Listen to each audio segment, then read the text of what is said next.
Hello everyone, you are watching Chemistry Point of View by Shikha Abrol.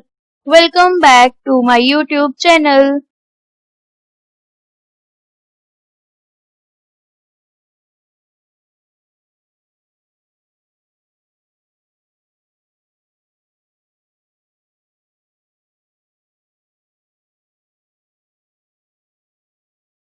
Thought of the day is, the more we study, the more we discover our ignorance. So by this lecture, we will start with our new chapter from class 11th, chapter number 4, Chemical Bonding and Molecular Structure. In this lecture, firstly, we will cover the first word of this chapter, that is chemical bonding. So what is chemical bond basically? Chemical bond is a force of attraction which is responsible for holding together the constituent particles, atoms or ions in a chemical species. किसी भी chemical species में, किसी भी chemical compound में दो या दो से ज्यादा atoms बाउंडेड क्यों रहते हैं? Because of the presence of chemical bond. और केमिकल बॉन्ड क्या होता है? एक फोर्स ऑफ अट्रैक्शन होती है, जिस फोर्स ऑफ अट्रैक्शन के कारण दो एटम्स, दो आयंस या फिर पार्टिकल्स ज्वाइन टुगेदर रहते हैं टू फॉर्म अ मॉलिक्यूल और अ कंपाउंड. फॉर एग्जाम्पल, जैसे आप लोगों ने देखा होगा हाइड्रोजन मॉलिक्यूल H2, तो एक हाइड्रोजन और दूसरे हाइड्रोजन के बीच में यहाँ पे एक बॉन्ड दिख रहा है आपको. This is a chemical bond but this is a theoretical concept. अगर हम एक्सपेरिमेंटली बात करें तो इनके बीच में ऐसे कोई डंडी नहीं होती, एक बॉन्ड नहीं होता, जस्ट एक केमिकल बॉन्ड है which is just a force of attraction. उस फोर्स ऑफ अट्रैक्शन के कारण दो हाइड्रोजन कंबाइन होते हैं to form the H2 molecule. उसी तरह से चार हाइड्रोजन और एक कार्बन कंबाइन होता है to form methane CH4 molecule. This is a scenario of hydrogen atoms. ये दो हाइड्रोजन एटम्स हैं, जब तक ये far away from each other हैं तब तक उनमें कोई बॉन्डिंग नहीं है.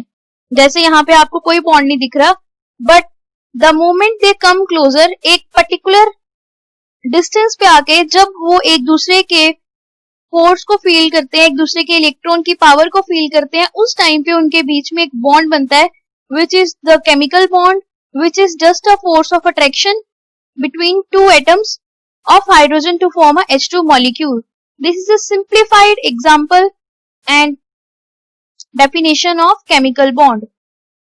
What is the cause of chemical combination? क्यों chemical combination होता है? Why chemical bond formation take place? Atoms combine क्यों होते हैं? What is the need? So need क्या है? First need है उनकी tendency to acquire the stable nearest noble gas configuration और टू कंप्लीट देयर ऑक्टेट. सबसे मोस्ट इंपॉर्टेंट जो रिक्वायर्ड कंडीशन है जिसके लिए दो एटम्स कंबाइन होते हैं to acquire their nearest noble gas configuration which is the stable और stablest configuration for that atoms basically. And the second need is tendency to acquire a state of minimum energy. अगर दो चीजें combine हो जाएंगी और एक molecule बनेगा, उस टाइम पे large amount of energy release होती है, और अगर एनर्जी रिलीज होगी तो उनमें मिनिमम एनर्जी होगी, और minimum energy means more is the stability. उस रीजन के कारण भी दो एटम्स कंबाइन होते हैं to form a molecule. For example, अगर मैं बात करूं नियरेस्ट नोबल गैस कॉन्फ़िगरेशन की, तो जब दो एटम ऑफ हाइड्रोजन कंबाइन होते हैं तो हमारे पास H2 मॉलिक्यूल बनता है. H2 मॉलिक्यूल की इलेक्ट्रॉनिक कन्फिग्रेशन देखी जाए तो it is similar with the helium atom. So hydrogen के सबसे नियरेस्ट नोबल गैस हीलियम है, और दो हाइड्रोजन कंबाइन होके 1s2 कॉन्फ़िगरेशन बनाएंगे मॉलिक्यूल में which is similar with the helium atom which is the noble gas. Most stable electronic configuration for hydrogen is helium. So hydrogen दो इसीलिए combine हुए to form the helium like configuration. Next is your octet rule. Octet rule क्या है? नाम से आपको पता लग रहा है, यहाँ पे हम ऑक्टेट की बात करेंगे, means 8. So, the tendency of an atom of various elements to acquire the stable nearest noble gas configuration, that is to get their octet complete, is known as a octet rule. कोई भी atom क्या करता है? अपने पास वाले noble gas की configuration को resemble करने की कोशिश करता है, और पास वाला नियरेस्ट नोबल गैस एटम जो होगा उसमें आउटर मोस्ट शेल में 8 इलेक्ट्रॉन होंगे which is a octet except helium.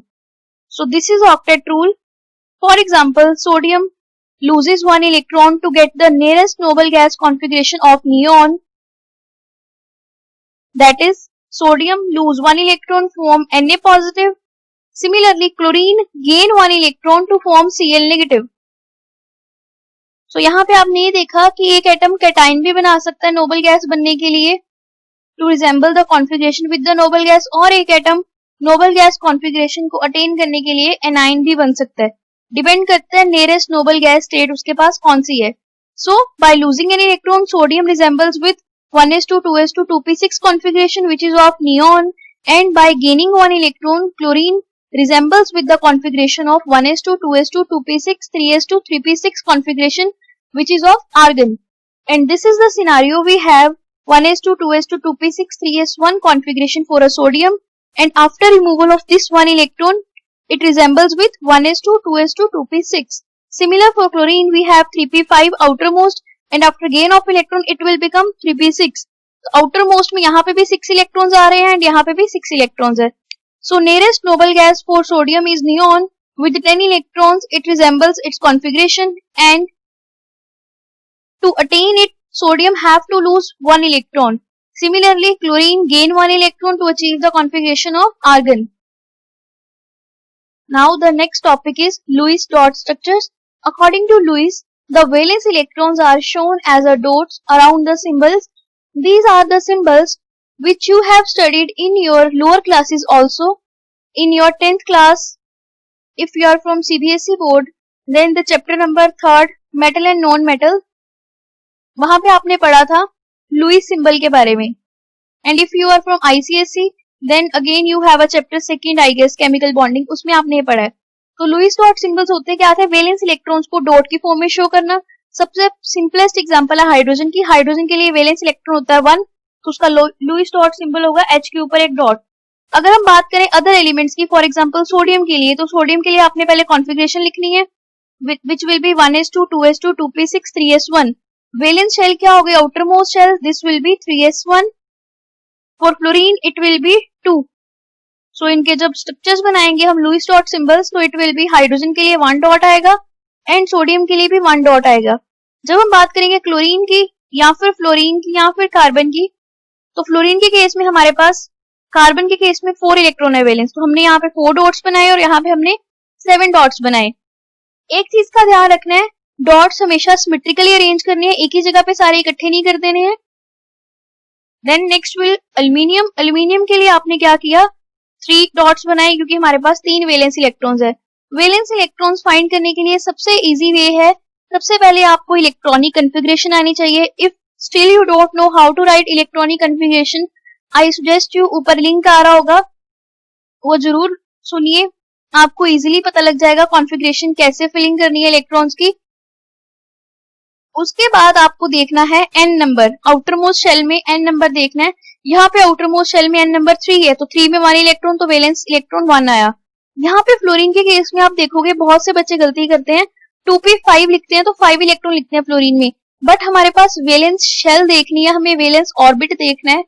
तो वैलेंस ऑर्बिट में हमारे पास 2s 2p दोनों आएंगे, तो फ्लोरीन में हमारे पास यहाँ पे 7 इलेक्ट्रॉन्स आएंगे.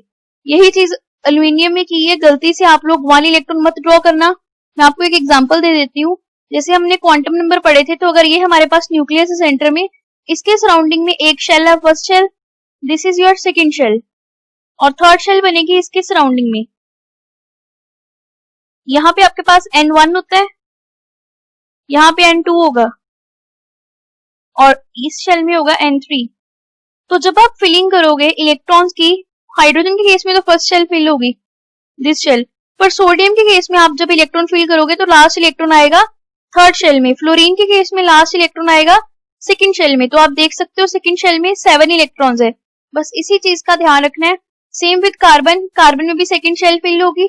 एल्यूमिनियम के केस में फिर थर्ड शेल फिल होगी, और आउटर मोस्ट इलेक्ट्रॉन देखेंगे 3sp N3 में आएगा, 3p भी N3 में आएगा, और आगे जब आप 21 के बाद वाली कॉन्फ़िगरेशन करोगे तब भी थर्ड शेल ही काउंट होगी. तो इस चीज का ध्यान रखना. जब आपने लुईस डॉट स्ट्रक्चर बनाना तो आपको वैलेंस इलेक्ट्रॉन्स चाहिए, और वैलेंस इलेक्ट्रॉन्स आपको n principal quantum number check करके फाइंड करने हैं. And by this lecture I finish my this lecture here. आपके लिए एक छोटा सा काम है, आपको क्या करना है, आपको लुईस डॉट स्ट्रक्चर्स बनाने हैं for atomic numbers 1 to 30। Practice करो, जहां प्रॉब्लम आ रही है आप पूछ सकते हो। So, thank you for watching. Keep watching. Share if you find it useful. See you in the next lecture. Till then, keep watch, subscribe and share my channel. Keep learning. See you in the next lecture.